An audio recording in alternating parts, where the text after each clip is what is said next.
ನಮ್ಮಲ್ಲಿ ಗಂಜಿಗುಂಟೆ ಗ್ರಾಮ ಪಂಚಾಯತಿಗೆ ಸೇರಿದಂಥ ಗಂಜಿಗುಂಟೆ ಗ್ರಾಮದ ನಿವಾಸಿ ವಸಂತಾಚಾರಿ ಅವರು ಬೆಳಗಿನ ಜಾವ ಅಂಗಡಿ ಹತ್ರ ಕೂತಿದ್ದಾಗ ಏನು ಅಲ್ಲಿ ಗಂಜಿಗುಂಟೆ ಗ್ರಾಮ ಪಂಚಾಯತಿ ಮಾಜಿ ಅಧ್ಯಕ್ಷ ನರಸಿಂಹಮೂರ್ತಿ ಅವರ ಕುಟುಂಬದವರು ಏಕಾಏಕಿ ಬಂದು ಅವ್ರನ್ನ ಮಾರಣಾಂತಿಕವಾಗಿ ಹೊಡೆಯುವಂಥದ್ದು ಮತ್ತು ಅವಾಚ್ಯವಾಗಿ ಬೈಯುವಂಥದ್ದು, ಸಾಕಷ್ಟು ಹಲ್ಲೆ ಮಾಡಿರೋಂಥದ್ದನ್ನು ನಾವು ನೋಡಿರ್ತೀವಿ. ಈ ರೀತಿಯಾದಂಥ ಒಂದು ವಿಕೋಪದ ವಾತಾವರಣನ ಸೃಷ್ಟಿ ಮಾಡಿ ಅವ್ರನ್ನ ಹೊಡೆಯುವಂಥದ್ದು ಎಷ್ಟು ಸರಿ ಅಂತೇಳಿ ನಾವು ಇವತ್ತು ಖಂಡಿಸ್ತಾ ಇದ್ದೀವಿ. ಭಾಳಷ್ಟು ನೋವಾಗಿದೆ ಅವರಿಗೆ. ಅವ್ರಿಗಂತ ಒಬ್ಬರು ಯಾರೂ ಅವ್ರ ಜೊತೆ ಇಲ್ಲದೇ ಇರೋಂಥ ಪರಿಸ್ಥಿತಿಯಲ್ಲಿ ಏನೋ ಒಂದು ರಾಜಕೀಯದ ಉದ್ದೇಶ ಇಟ್ಕೊಂಡು ಅವರು JDSನಲ್ಲಿ ಪ್ರಭಾವಿ ಮುಖಂಡರಿರ್ತಾರೆ.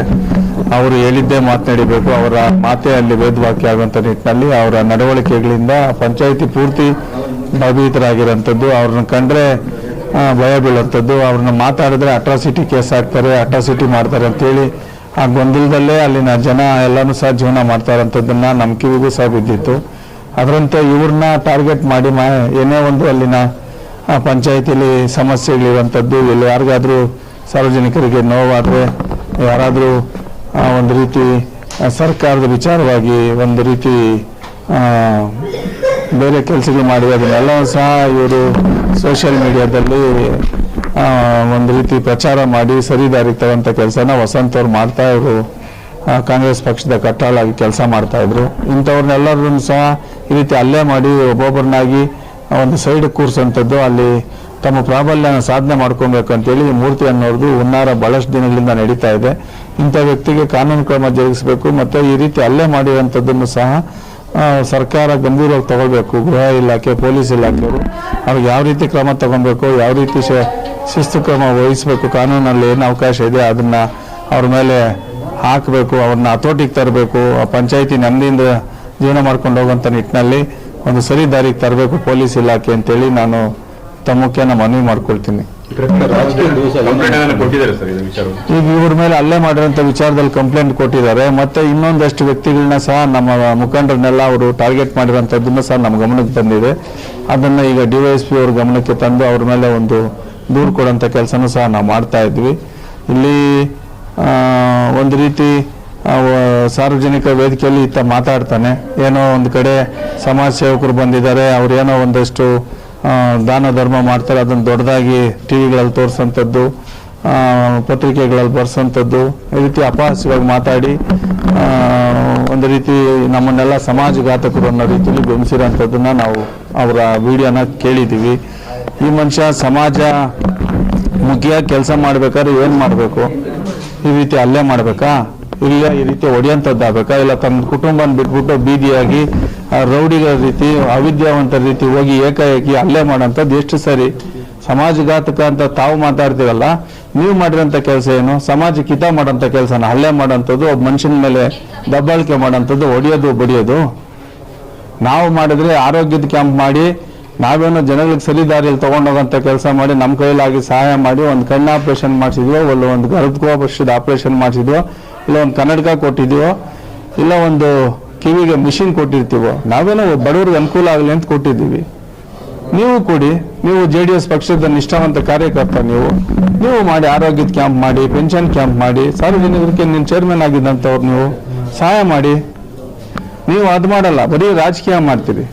ಚುನಾವಣೆ ಬಂದರೆ ಗೆಲ್ಲೋಂಥದ್ದಾಗಬೇಕು ನಿಮಗೆ.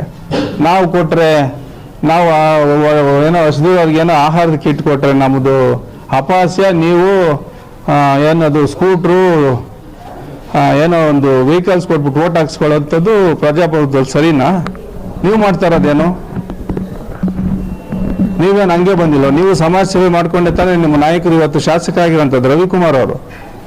ಶಾಸಕರನ್ನ ಪಕ್ಕದಲ್ಲಿ ಇಟ್ಕೊಂಡು ನೀವು ಈ ರೀತಿ ಮಾತಾಡ್ತಿರಲ್ಲ, ಸಮಾಜಕ್ಕೆ ಒಳ್ಳೆ ಕೆಲಸ ಮಾಡೋಂಥವ್ರನ್ನ ನೀವೇನು ಮಾಡಿದ್ರಿ? ನೀನು ಪಂಚಾಯತಿ ಅಧ್ಯಕ್ಷನಾಗಿ ನೀವೇನು ಮಾಡಿದ್ದೀರಿ?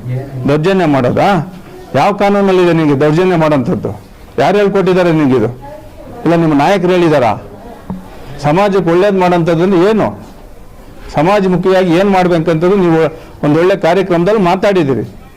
ಕಾರ್ಯಕ್ರಮದಲ್ಲಿ ನೀವು ಮಾತಾಡ್ಬೇಕಾದ್ರೆ ಸಮುದಾಯ ಭವನ ನಿರ್ಮಾಣ ಮಾಡ್ಬೇಕಾದ್ರೆ ಅಂತ ಒಬ್ಬ ರೈತನ ಜಮೀನಲ್ಲಿ ನೀವು ಮಾಡಕ್ಕೆ ಕೊಟ್ಟಿದ್ದೀರಿ. ನಮ್ಮ ಗಮನಕ್ಕೆ ಬಂತದನ್ನು. ಆ ರೈತನ ವಿಶ್ವಾಸ ತಗೊಂಡು ಮಾಡಿ ಅಂತೇಳಿ ಅಲ್ಲಿನ ಪೊಲೀಸ್ ಇಲಾಖೆಗೂ ನಾವು ತಾಕೀತು ಮಾಡಿದ್ದೀವಿ, ತಹಶೀಲ್ದಾರ್ಗೂ ನಾವು ತಾಕೀತು ಮಾಡಿದ್ದೀವಿ. ಒಂದಿನ ಎರಡು ದಿನ ನಿಧಾನ ಆಗಲಿ, ಆ ರೈತನ ಕನ್ವಿನ್ಸ್ ಮಾಡಿಬಿಟ್ಟು ಹಾಗಂತ ಒಳ್ಳೆ ಕೆಲಸ ಅಭಿವೃದ್ಧಿ ಕೆಲಸ ಆಗಲಿ, ಆ ಸಮುದಾಯ ಭವನ ಆಗೋದಾದ್ರೆ ನಮಗೂ ಸಂತೋಷ ಅಂತೇಳಿ ಆ ಅಕ್ಕಿ ಪಿಕ್ಕಿ ಕಾಲೋನಿಗೆ ಒಳ್ಳೇದಾಗಲಿ ಅಂತೇಳಿ ನಾವು ಸಹ ನಿಮ್ಮ ಅಭಿವೃದ್ಧಿಗೆ ನಾವು ಸಹ ಕೈ ಜೋಡಿಸಿರ್ತೀವಿ. ತಾವು ಅದನ್ನು ಅರ್ಥ ಮಾಡ್ಕೊಳ್ದೆ ಏನೋ ಒಂದು ರೀತಿ ತಮ್ಮ ವಿರುದ್ಧ ಏನೋ ಮಾಡ್ಬಿಡ್ತಾ ಇದ್ದಾರೆ ಅಂದ್ಬಿಟ್ಟು ನಮ್ಮ ಕಾರ್ಯಕರ್ತರ ಮೇಲೆ ಇವೆಲ್ಲನೂ ಸಹ ನೀವು ದೌರ್ಜನ್ಯ ಮಾಡೋದು, ಇವೆಲ್ಲ ನಾವು ಅದೆಲ್ಲ ಒಳ್ಳೇದಲ್ಲ. ಅದೆಲ್ಲ ಈ ದೌರ್ಜನ್ಯಕ್ಕೆ ದಾರಿ ಇಲ್ಲ, ಅದಕ್ಕೆ ಇಲಾಖೆಯವರೇ ಉತ್ತರ ಕೊಡಬೇಕು. ಸರ್, ರಾಜಕೀಯ ಏನಾಗಲಿ ಈ ತರ ಮಹಿಳೆಯರನ್ನ ಬಿಟ್ಟು ಪರಕೇಲಿ ಓಡಿಸೋದು, ದೊಣ್ಣೆ ಓಡಿಸೋದು ಏನಾಗಲಿ ಏನು ನೋಡಿ, ಇದು ಎಷ್ಟು ಅವಮಾನವಾಗಿ, ಎಷ್ಟು ಅಪಹಾಸ್ಯವಾಗಿ, ಎಷ್ಟು ದೌರ್ಜನ್ಯಯುತವಾಗಿ ಇವ್ರು ನಡ್ಕೊಂಡಿದ್ದಾರೆ ಅಂತೇಳಿ ಇಡೀ 10 ದಿನ ರಾಜ್ಯ ನೋಡೋಂಥ ಪರಿಸ್ಥಿತಿ ತಂದಿಟ್ಟಿದ್ದಾರೆ. ಈ ರೀತಿ ಕಾರ್ಯಕರ್ತರು JDS ಪಕ್ಷದಲ್ಲಿ ಸಕ್ರಿಯವಾಗಿದ್ದು ಗೂಂಡಾಗಿರಿ ಮಾಡಿಕೊಂಡು ಈ ದೌರ್ಜನ್ಯಗಳು ಮಾಡ್ತಾ ಇರೋಂಥದ್ದನ್ನ ನೋಡ್ತಾ ಇದೇ ಮೊದಲಲ್ಲ. ಇಡೀ ಪಂಚಾಯಿತಿ ಇದರಿಂದ ಭಯಭೀತರಾಗಿ ಭಯದ ವಾತಾವರಣದಲ್ಲಿ ಬದುಕ್ತಾ ಇರೋಂಥದ್ದು. ಯಾರು ಇದನ್ನ ಬಗ್ಗೆ ಏನಾದರೂ ಶಬ್ದ ಮಾಡಿದ್ರೆ ಆತನ ಬಗ್ಗೆ ಧ್ವನಿ ಎತ್ತದೆ, ಆ ಧ್ವನಿ ಅಡಗಿಸಂತ ಕೆಲಸ ಈತನ ಹಿಂದೆಯಿಂದನೂ ಮಾಡ್ಕೊಂಡು ಬಂದಿದ್ದಾನೆ. ಇದನ್ನ ಹತ್ತಿಕ್ಬೇಕು ಪೊಲೀಸ್ ಇಲಾಖೆಯವರು. ಈತನ ಮೇಲೆ ಕಾನೂನು ರೀತಿ ಸರಿಯಾದಂಥ ಕ್ರಮ ತಗೊಳ್ಬೇಕು. ಅವ್ರು ದೌರ್ಜನ್ಯ ಮಾಡೋದಕ್ಕೆ ಜೀವಂತ ಸಾಕ್ಷಿ ಇವತ್ತು ನಮ್ಮ ವಸಂತ್ ಕುಮಾರ್ ಅವರು. ಇನ್ನೊಂದಷ್ಟು ವ್ಯಕ್ತಿಗಳನ್ನೂ ಸಹ ಈತ ಟಾರ್ಗೆಟ್ ಮಾಡ್ತಾ ಇದ್ದಾನೆ ಅಂತೇಳಿ ನಮ್ಮ ಗಮನದಲ್ಲಿದೆ. ಅದ್ರ ಬಗ್ಗೆ ನಾವು ಇಲಾಖೆಗೂ ಸಹ ಮಾಹಿತಿ ಕೊಡ್ತೀವಿ. ಇದ್ರ ಮೇಲೆ ಅವ್ರ ಮೇಲೆ ಶಿಸ್ತು ಕ್ರಮ ತಗೊಂಡು ಕಾನೂನು ಕ್ರಮ ಜರುಗಿಸ್ಲಿ ಅಂತೇಳಿ ನಾನು ಮನವಿ. ಏನು ಕಾರಣ ಇದೆ ಸರ್? ನಿನ್ನೆ ಬೆಳಗ್ಗೆ ವಸಂತಾಚಾರಿ ಅಂತಕ್ಕಂಥವನು ಅಂಗಡಿ ಮುಂದೆ ಕುಂತ್ಕೊಂಡು ರಾಮಕೃಷ್ಣಪ್ಪನವನ ಜೊತೆ ಈ ಮಾದಕ ಜಾತಿ ನನ್ನ ಮಕ್ಕಳದ್ದು ಜಾಸ್ತಿ ಆಗೋಯ್ತು, ಇಲ್ಲಿ ಅವನ್ನ ಮಟ್ಟ ಆಗಬೇಕು ಅಂತ ಹೇಳ್ಬಿಟ್ಟು ಏನೋ ಜಾತಿ ವಿಚಾರವಾಗಿ ಮಾತಾಡ್ಕೊಳ್ತಾ ಇರೋದು ಒಂದು ವಿಚಾರ ಅಲ್ಲಿ ಪ್ರಸ್ತಾಪ ಆಗಿದೆ. ಆ ವಿಚಾರವಾಗಿ ವೇಮಗಲ್ ನರಸಿಂಹಮೂರ್ತಿ ಅಂತಕ್ಕಂಥ ಹುಡುಗ ಅಲ್ಲಿ ಬೇಕರಿ ಅಥವಾ ಏನೋ ತಿಂಡಿ ತಗೊಳ್ಳೋಕೆ ಹೋಗಿ ಕೇಳಿದ್ದಾನೆ. ಕೇಳಿಬಿಟ್ಟು ಈ ಥರ ಪಬ್ಲಿಕ್ಕಲ್ಲಿ ಜಾತಿ ವಿಚಾರ ಮಾತಾಡ್ಬೋದಾ ನೀವು ಅಂತ ಪ್ರಶ್ನೆ ಮಾಡಿದ್ದಕ್ಕೆ ಆ ವಸಂತಾಚಾರ್ಯಗೂ ಆ ಹುಡುಗರಿಗೂ ಗಲಾಟೆ ಆಗಿದೆ. ಗಲಾಟೆ ಆದಾಗ ಅಲ್ಲಿ ಸ್ವಲ್ಪ ಆ ಕಡೆ ಈ ಕಡೆ ಎಲ್ಲ ಜನ ಸೇರ್ಕೊಂಡಿದ್ದಾರೆ. ಜನ ಸೇರ್ಕೊಂಡಿದ್ದಾದ್ಮೇಲೆ ಇಲ್ಲಿ ಯಾಕೆ ಗಲಾಟೆ ಅಂತ ಜನ ಕೇಳುವಾಗ ಇಲ್ಲಿ ಜಾತಿ ವಿಚಾರ ಈತ ಮಾದಿಗರು ಅದು ಇದು ಅಂತ ಮಾತಾಡ್ತಾ ಇದ್ದಾನೆ ವಸಂತಾಚಾರ್ಯ ಅಂತ ಅಲ್ಲಿ ಪಬ್ಲಿಕ್ ಆಗಿ ಅನೌನ್ಸ್ ಆಗಿದೆ. ಆವಾಗ ಅಲ್ಲಿ ಸ್ವಲ್ಪ ಕ್ರೌಡ್ ಕ್ರಿಯೇಟ್ ಆಗಿದೆ. ಯಾಕೆ ಮಾತಾಡಬೇಕು, ಅವನು ಜಾತಿ ವಿಚಾರ ಯಾಕೆ ಮಾತಾಡಬೇಕು, ಜಾತಿ ವಿಚಾರ ಯಾಕೆ ಪ್ರಸ್ತಾಪ ಮಾಡಬೇಕು ಅಂತ ವಸಂತಾಚಾರ್ಯ ಮೇಲೆ ಸ್ವಲ್ಪ ಜನರೆಲ್ಲನೂ ಸ್ವಲ್ಪ ರಿಯಾಕ್ಟ್ ಆಗಿದ್ದಾರೆ. ಆವಾಗ ರಿಯಾಕ್ಟ್ ಆಗಿ ಏನು ತುಂಬ ಗಲಾಟೆ ಆಗೋ ಚಾನ್ಸಸ್ ಇದ್ದಾಗಲೇ ಅಲ್ಲೇ ಕೆಲವರೆಲ್ಲ ಊರಲ್ಲಿರ್ತಕ್ಕಂಥ ಮುಖಂಡರು ಪ್ರಮುಖರೆಲ್ಲ ಸೇರಿಕೊಂಡು ಸ್ವಲ್ಪ ಅಲ್ಲಲ್ಲೇ ಒಂದು 10 ನಿಮಿಷದಲ್ಲೇ ಅದನ್ನು ತಿಳಿ ಮಾಡಿಬಿಟ್ಟಿದ್ದಾರೆ. ಅವರಷ್ಟಕ್ಕೆ ಅವರು ಹೋಗಪ್ಪ ಆ ವಸಂತಾಚಾರ್ಯನ ಬೈದು ಈ ಥರ ಮಾತಾಡಬಾರ್ದಪ್ಪ, ಪಬ್ಲಿಕ್ಕಲ್ಲಿ ಜಾತಿ ವಿಚಾರ ಮಾತಾಡಬಾರ್ದು, ನೀವೆಲ್ಲನೂ ಈ ಥರ ಮಾತಾಡೋದ್ರಿಂದ ಗ್ರಾಮಗಳಲ್ಲಿ ಬೆಂಕಿ ಬೀಳ್ತದೆ, ಮತ್ತು ಇಲ್ಲಿ ಕಮ್ಯುನಲ್ ಕ್ಲಾಶಸ್ ಅವಿವಾಗಿ ಮತ್ತು ಗ್ರಾಮಗಳಲ್ಲಿ ಅಶಾಂತಿ ಉಂಟಾಗ್ತದೆ, ಹೋಗಿ ಅಂತ ಹೇಳ್ಬಿಟ್ಟು ಅವನಿಗೆ ಬುದ್ಧಿಯಲ್ಲಿ ಕಳಿಸ್ಬಿಟ್ಟಿದ್ದಾರೆ. ಅವನು ಕಳಿಸಿದ್ದಾರೆ, ಇವನು ಕಳಿಸಿದ್ದಾರೆ. ಇದಾದಮೇಲೆ ಮತ್ತೆ ಹಾಸ್ಪಿಟ್ಲಿಗೆ ಹೋಗಿ ಅಡ್ಮಿಟ್ ಆಗಿಬಿಟ್ಟು ವಸಂತಾಚಾರ್ಯ ಅಂತಕ್ಕವನು ಅಡ್ಮಿಟ್ ಆಗಿ ಅದನ್ನು ಈ ನರಸಿಂಹಮೂರ್ತಿ ಅವರ ಫ್ಯಾಮಿಲಿ, ನಾನು ನರಸಿಂಹಮೂರ್ತಿ ಅಂತಂದರೆ ನಾನು ಇಲ್ಲಿ ಮಾಜಿ ಅಧ್ಯಕ್ಷರು, ಮಾಜಿ ಅಧ್ಯಕ್ಷರು ನರಸಿಂಹಮೂರ್ತಿ ಅವರು ಈ ಒಂದು ಗಂಜಿಗುಂಟೆ ಗ್ರಾಮ ಪಂಚಾಯತಿನಲ್ಲಿ ಭಯದ ವಾತಾವರಣ ಕ್ರಿಯೇಟ್ ಮಾಡಿ ಭಯ ಹುಟ್ಟಿಸಿ ಜನರ ಹತ್ರ ಅಟ್ರಾಸಿಟಿ ಕೇಸ್ಗಳು ಹಾಕಿಸಿ ಸುಮಾರು ವರ್ಷಗಳಿಂದ ಇಲ್ಲಿ ರಾಜಕೀಯ ಮಾಡ್ಕೊಂಡು ಬರ್ತಾ ಇದ್ದಾರೆ. ಯಾರಾದರೂ ಮಾತಾಡಿದ್ರೆ ಅವ್ರನ್ನ ಭಯಪಡಿಸಿ ಇಲ್ಲಿ ರಾಜಕೀಯ ಮಾಡ್ಕೊಂಡು ಬರ್ತಾ ಇದ್ದಾರೆ ಅಂತ ಹೇಳ್ಬಿಟ್ಟು ಹಾಸ್ಪಿಟ್ಲಲ್ಲಿ ವಸಂತಾಚಾರ್ಯರು ಹೇಳಿದ್ದಾರೆ. ಜೊತೆಗೆ ಅವ್ರ ಜೊತೆಗೆ ಈ ಪುಟ್ಟಾಂಜಪ್ಪ ಅಂತಕ್ಕಂಥವ್ರು ಅವರು ಬಂದು ಹಾಸ್ಪಿಟ್ಲಲ್ಲಿ ಒಂದು ಹೇಳಿಕೆ ಕೊಟ್ಟಿದ್ದಾರೆ. ಆ ವಿಚಾರವಾಗಿ ಇವತ್ತು ಮಾತಾಡಬೇಕಾದ್ರೆ ನಾನು ಆ ಥರ ಏನಾದರೂ ಇಲ್ಲಿ ನಾನು ಸುಮಾರು ಅಂದರೆ 2005ರಿಂದ ಇದುವರೆಗೂ ಕೂಡ 3 ಸಲ ಗ್ರಾಮ ಪಂಚಾಯತಿ ಸದಸ್ಯರಾಗಿದ್ದೀನಿ, 2 ಪೀರಿಯಡು ಗ್ರಾಮ ಪಂಚಾಯತಿನಲ್ಲಿ ಉಪಾಧ್ಯಕ್ಷರಾಗಿದ್ದೀನಿ, 1 ಪೀರಿಯಡು ಅಧ್ಯಕ್ಷರಾಗಿದ್ದೀನಿ, ಇನ್ನೊಂದು ಪೀರಿಯಡ್ ಬಂದು ತಾಲೂಕ್ ಪಂಚಾಯತಿ ಸದಸ್ಯರಾಗಿದ್ದೀನಿ. ಸುಮಾರು 20 ವರ್ಷಗಳ ಕಾಲದಲ್ಲಿ ಈ ಒಂದು ಗ್ರಾಮ ಪಂಚಾಯತಿನಲ್ಲಿ ಯಾವುದಾದ್ರೂ ಒಂದು ಅಟ್ರಾಸಿಟಿ ಆಗಲಿ ಅಥವಾ ಅಟ್ರಾಸಿಟಿಗೆ ಸಂಬಂಧಪಟ್ಟಿರೋದು ಅಟ್ಲೀಸ್ಟ್ ಒಂದು NCR ಆಗಲಿ ನಮ್ಮಿಂದಾಗಲಿ ನಮ್ಮ ಫ್ಯಾಮ್ಲಿಯಿಂದಾಗಲಿ ಒಂದೇನಾದರೂ ಆಗಿದ್ದರೆ ನಾನು ಇವತ್ತೇ ನನ್ನ ನಿವೃತ್ತಿ ಪತ್ರವನ್ನು ಪುಟ್ಟಾಂಜಪ್ಪ ಕೈ ಕೊಟ್ಬಿಡ್ತೀನಿ. ನಾನು ಮತ್ತೆ ಇಲ್ಲಿ ರಾಜಕೀಯ ಮಾಡಲ್ಲ.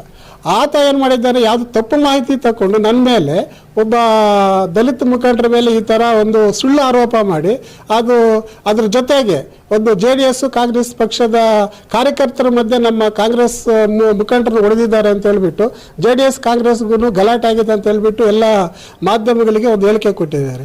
ಇಲ್ಲಿ JDS ಕಾಂಗ್ರೆಸ್ ಅಂತಕ್ಕಂಥ ಇಲ್ಲಿ ಗಲಾಟೆ ಪ್ರಶ್ನೆ ಬರಲ್ಲ ಇಲ್ಲಿ. ಯಾಕಂದರೆ ಇಲ್ಲಿ ಕಾಂಗ್ರೆಸ್ ಅವರು JDS ಅವರು ಯಾವುದೇ ರೀತಿಯಾಗಿ ಇರ್ತಕ್ಕಂಥ ರಾಜಕೀಯ ಗಲಾಟೆಗಳ ಹಿನ್ನೆಲೆನೇ ಇಲ್ಲ ಇಲ್ಲಿ. ಇವು ಎಲೆಕ್ಷನ್ ಬಂದಾಗ ರಾಜಕೀಯ ಮಾಡ್ಕೊಳ್ತಾರೆ. ಅವ್ರಿಗೆ ಸಂಬಂಧಪಟ್ಟ ಅವ್ರಿಗೆ ಸಾಮರ್ಥ್ಯ ಇದ್ರೆ ಅವ್ರು ಗೆಲ್ತಾರೆ, ನಮಗೆ ಸಾಮರ್ಥ್ಯ ಇದ್ರೆ ನಾವು ಗೆಲ್ತೀವಿ. ಗೆದ್ದಾದ್ಮೇಲೆ ಎಲೆಕ್ಷನ್ ಆದಮೇಲೆ ಮತ್ತೆ ಇಲ್ಲಿ ಯಾವುದು ಗ್ರಾಮ ಮಟ್ಟದಲ್ಲಾಗಲಿ ಅಥವಾ ಪಂಚಾಯತಿ ಮಟ್ಟದಲ್ಲಾಗಲಿ ಯಾವುದೇ ಮಟ್ಟದಲ್ಲಾಗಲಿ ಯಾವುದೇ ಕೆಲಸ ಕಾರ್ಯಗಳು ಮಾಡಬೇಕಾದ್ರೂ ಕೂಡ ಸಾಮರಸ್ಯವಾಗಿ ಮಾಡ್ಕೊಂಡು ಹೋಗ್ತಾ ಇರ್ತೀವಿ. ಇಲ್ಲಿ ಜಾತಿ ವಿಚಾರ ಆಗಲಿ ರಾಜಕೀಯ ವಿಚಾರವಾಗಲಿ ಇಲ್ಲಿ ಗಲಾಟೆಗಳಾಗಲ್ಲ. 15-20 ವರ್ಷಗಳಿಂದ ಆಗ್ತಾ ಇಲ್ಲ. ಇದಕ್ಕೂ ಇದು NCR ಕಂಪ್ಲೇಂಟ್ ಆಗಿಲ್ಲ. ಏನಾದರೂ ಆಗಿದ್ದರೆ ವೈಯಕ್ತಿಕವಾಗಿ ಯಾವುದೋ ಕಂಪ್ಲೇಂಟ್ ವಿಚಾರ, ಯಾವುದಾದ್ರೂ ಜಮೀನು ವಿಚಾರನೋ ಅಥವಾ ಅವರವರ ಕಿತ್ತಾಡ್ಕೊಡೋ ವಿಚಾರ ಮೋಸ್ಟ್ಲಿ ಕಂಪ್ಲೇಂಟ್ಸ್ ಹೋಗಿರ್ಬೋದು. ಅವು ಕೂಡ ಸಾಧ್ಯವಾದಷ್ಟು ನಾವೆಲ್ಲೇ ಸಾಲ್ವ್ ಮಾಡ್ತೀವಿ. ಆ ಥರ ಇರೋವಾಗ ನಮ್ಮ ಕಡೆಯಿಂದ ಒಂದು ಬೈದ ವಾತಾವರಣ ಕ್ರಿಯೇಟ್ ಮಾಡಿಕೊಂಡು ರಾಜಕೀಯ ಮಾಡ್ತಾ ಇದ್ದಾರೆ ಅಂತ ಮಾತನ್ನು ಇವತ್ತು ಪುಟ್ಟಂಗಪ್ಪ ಅವರು ಹೇಳಿದಾರಲ್ಲ, ಆ ಮಾತನ್ನು ನಾವು ತೀವ್ರವಾಗಿ ಖಂಡನೆ ಮಾಡ್ತೀವಿ. ಅದ್ರ ಜೊತೆಗೆ ಮತ್ತು ಇದನ್ನು ಎಲ್ಲ ಮೊನ್ನೆ ಒಂದು ಅಕ್ಕಿಬಿಕ್ಕಿ ಕಾಲುವಿನಲ್ಲಿ ಯಾವುದೋ ಸೈಟ್ ವಿಚಾರ ಗಲಾಟೆ ಆಗಿ ಅದಕ್ಕೆ ಕ್ಲಬ್ ಮಾಡ್ಕೊಂಡು ಇಲ್ಲಿ ಗಲಾಟೆ ಆಗಿದೆ ಅಂತ ಒಂದಷ್ಟು ಹೇಳಿಕೆ ಕೂಡ ಕೊಟ್ಟಿದ್ದಾರೆ ಪುಟ್ಟರಾಜಪ್ಪ ಅವರು. ಅಲ್ಲಿ ಯಾವುದೇ ಸೈಟ್ ಗಲಾಟೆ ಇಲ್ಲ. ಯಾಕೆಂದರೆ ಅಲ್ಲಿ ನೀವು ಪತ್ರಕರ್ತರು ಬಂದಿದ್ರಿ ಅಲ್ಲಿ ಅದು ಏನು ಸೈಟ್ಗೆಲ್ಲನೂ ಕರೆಕ್ಟಾಗಿ ಏನು ಪೂಜೆ ಮಾಡೋವಾಗಲಿ ಅಥವಾ ಯಾವುದೇ ಆಗಲಿ ಯಾವುದೇ ಸೈಟ್ ವಿವಾದ ಇಲ್ಲ. ಅಲ್ಲಿ ಸರ್ಕಾರಿ ಜಾಗದಲ್ಲಿ ಕರೆಕ್ಟಾಗಿ ಪಂಚಾಯತಿಯವರು ಎಲ್ಲಿ ಜಾಗ ತೋರಿಸಿದ್ದಾರೆ ಆ ಜಾಗದಲ್ಲಿ ಗುದ್ದಲಿ ಪೂಜೆ ಮಾಡ್ಕೊಂಡು ಬಂದಿದ್ದಾರೆ. ಅದನ್ನು ಇವತ್ತು ಲಿಂಕ್ ಮಾಡಿಬಿಟ್ಟು ಒಂದು ನಮ್ಮ ಶಾಸಕರ ಮೇಲೆ ಅಪಪ್ರಚಾರ ಮಾಡೋಕ್ಕೆ ಒಂದು ಹೇಳಿಕೆ ಕೊಟ್ಟಿರೋದು ಕೂಡ ಅದು ತುಂಬ ಖಂಡನೀಯವಾಗಿರ್ತಕ್ಕಂಥ ವಿಚಾರ ಅಂತ ಈ ಸಂದರ್ಭದಲ್ಲಿ ಹೇಳ್ತಾ ಇದ್ದೀನಿ. ಹಾಗೆ ಈ ಒಟ್ಟಾರೆಯಾಗಿ ಈ ಒಂದು ಗಂಜುಗುಂಟೆನಲ್ಲಿ ಆಗಿರ್ತಕ್ಕಂಥ ಒಂದು ಜಾತಿ ವಿಚಾರದಲ್ಲಿ ಜಾತಿ ಮಾತೆತ್ತಿದ್ದಕ್ಕೆ ಗಲಾಟೆ ಆಗಿರೋದು, ಒಬ್ಬ ಜಾತಿವಾದಿಗೆ ಆತನ ಬೆಂಬಲ ಕೊಟ್ಟು ಇವತ್ತು ನಮ್ಮನ್ನು ಒಂದು ರೀತಿ ಒಂದು ಅಸಭ್ಯಕರವಾಗಿ ಮಾತಾಡಿರೋದು ನಿಜವಾಗ್ಲೂ ಕೂಡ ಒಂದು ಖಂಡನೀಯ ವಿಚಾರ. ಆ ಥರ ಒಂದು ಜಾತಿವಾದಿಗೆ ಬೆಂಬಲ ಕೊಡ್ತಾ ಇರೋದು ಈತು ಕೂಡ ಒಬ್ಬ ಜಾತಿವಾದಿ ಅಂತ ಹೇಳ್ಬಿಟ್ಟು ನಾವು ಹೇಳೋದಕ್ಕೆ ಬಯಸ್ತಾ ಇದ್ದೀವಿ. ಹಾಗೆ ಒಬ್ಬ ಒಂದು ಪರಿಶಿಷ್ಟ ಜಾತಿಯವರಿಗೆ ಅವಮಾನ ಮಾಡಿರ್ತಕ್ಕಂಥವ್ರಿಗೆ ಬೆಂಬಲ ಕೊಡ್ತಾ ಇರೋದ್ರಿಂದ ಈತ ಒಬ್ಬ ದಲಿತ ವಿರೋಧಿ ನಾಯಕ ಅಂತ ಕೂಡ ಈ ಸಂದರ್ಭದಲ್ಲಿ ಹೇಳೋಕ್ಕೆ ಇಷ್ಟಪಡ್ತಾ ಇದ್ದೀವಿ. ಯಾಕೆಂದರೆ ಈ ಗ್ರಾಮ ಪಂಚಾಯತಿನಲ್ಲಿ ಎಲ್ಲ ಮುಖಂಡರು ಕೂಡ ಎಲ್ಲ ಸಮಾಜದ ಮುಖಂಡರು ಒಟ್ಟಾಗಿ ಸೇರಿಕೊಂಡು ಈ ಒಂದು ಗ್ರಾಮ ಪಂಚಾಯತಿನಲ್ಲಿ ಕೆಲಸ ಕಾರ್ಯಗಳು ಮಾಡ್ಕೊಂಡು ಹೋಗ್ತಾ ಇದ್ದೀವಿ. ಒಂದು ಊರ ಹಬ್ಬ ಆಗಲಿ, ಊರ ಕೆಲಸ ಆಗಲಿ, ಗ್ರಾಮ ಪಂಚಾಯತಿ ಕೆಲಸ ಆಗಲಿ, ಸರ್ಕಾರಿ ಕೆಲಸ ಆಗಲಿ, ಇದುವರೆಗೂ ಕೂಡ ಯಾವುದೇ ರೀತಿಯಾದಂಥ ವಿವಾದಕ್ಕೆ ಅವಕಾಶ ಇಲ್ಲದೆ ನಾವು ಕೆಲಸ ಮಾಡ್ಕೊಂಡು ಹೋಗ್ತಾ ಇದ್ದೀವಿ. ಇಂಥ ಸಂದರ್ಭದಲ್ಲಿ ಇದನ್ನು ಈ ವಸಂತಾಚಾರ್ಯ ಮತ್ತು ಪುಟ್ಟಂಜಪ್ಪ ಬಂದು ನಮ್ಮ ಪಂಚಾಯತಿಯಲ್ಲಿ ಉಳಿ ಇಡ್ತಕ್ಕಂಥ ಕೆಲಸ ಮಾಡೋಕ್ಕೆ ಅವ್ರು ಪ್ರಯತ್ನ ಮಾಡ್ತಾ ಇದ್ದಾರೆ. ಇವಾಗ ಏನಾದರೂ ಇದ್ದರೆ ಇವಾಗ ಕಾಂಗ್ರೆಸ್ ಮುಖಂಡರು ಬೇರೆ ಇದ್ದಾರೆ ಈ ಪಂಚಾಯತಿನಲ್ಲಿ, ನಮಗೆ ಗೊತ್ತಿಲ್ಲ. ಅವ್ರು ಯಾರಾದರೂ ನೀವೇ ಬೇಕಾದರೆ ಕಾಂಗ್ರೆಸ್ ಮುಖಂಡರನ್ನ ನೀವೇ ಭೇಟಿ ಮಾಡಿ, ನಮ್ಮ ಆಪೋಸಿಟ್ ಪಾರ್ಟಿಯವ್ರನ್ನ ನೀವು ಭೇಟಿ ಮಾಡಿ ಬೇಕಾದರೆ. ನಮ್ಮ ಕಡೆಯಿಂದ ಏನಾದರೂ ಆ ಥರ ಒಂದು ಬೈದ ವಾತಾವರಣ ಕ್ರಿಯೇಟ್ ಆಗಿರೋದಾಗಲಿ ಅಥವಾ ಇಲ್ಲಿ ಯಾವುದಾದ್ರು ಅಶಾಂತಿಗೆ ನಾವೇನಾದರೂ ಆಸ್ಪದ ಕೊಟ್ಟಿರೋದಾಗಲಿ, ಅಶಾಂತಿ ನಮ್ಮಿಂದಾಗಲಿ ನಮ್ಮ ಫ್ಯಾಮಿಲಿಯಿಂದಾಗಲಿ ಏನಾದರೂ ಒಂದು ಅಶಾಂತಿಗೆ ಸಂಬಂಧಪಟ್ಟಿರೋದು ಯಾವುದಾದ್ರೂ ಒಂದು ಇನ್ಸಿಡೆಂಟ್ ಇರೋದು ಅವನ್ನು ತೋರಿಸಿದ್ರೆ ನಾವು ಅವ್ರ ತಲೆ ಭಾಗಕ್ಕೆ ನಾವಂತೂ ರೆಡಿ ಇರ್ತೀವಿ. ಈ ವಿಚಾರವಾಗಿ ನೇರವಾಗಿ ನಾವು ಇದನ್ನು ಪುಟ್ಟಂಜಪ್ಪ ಅವ್ರಿಗೆ ಹೇಳ್ತೀವಿ. ಇನ್ನೊಂದು ಸಲ ಮಾತಾಡಬೇಕಾದ್ರೆ ಇದನ್ನು ಪುಟ್ಟಂಜಪ್ಪ ಅವ್ರು ಏನಾದ್ರು ನಮ್ಮ ವಿಚಾರ ಮಾತಾಡಬೇಕಾದ್ರೆ ಪೂರ್ತಿ ಮಾಹಿತಿ ತಗೊಂಡು ಮಾತಾಡಬೇಕು. ಅವರು ಮಾಹಿತಿ ಇಲ್ದಿರ ಮಾತಾಡಿದ್ರೆ ಮತ್ತು ಅವ್ರ ಯೋಗ್ಯತೆಗೆ ಅದು ಸರಿ ಇಲ್ಲ ಅಂತ ಹೇಳ್ಬಿಟ್ಟು ಈ ಸಂದರ್ಭದಲ್ಲಿ ನಾನು ಖಾರವಾಗಿ ಹೇಳೋದಕ್ಕೆ ಇಷ್ಟಪಡ್ತಾ ಇದ್ದೀನಿ. ಇದನ್ನು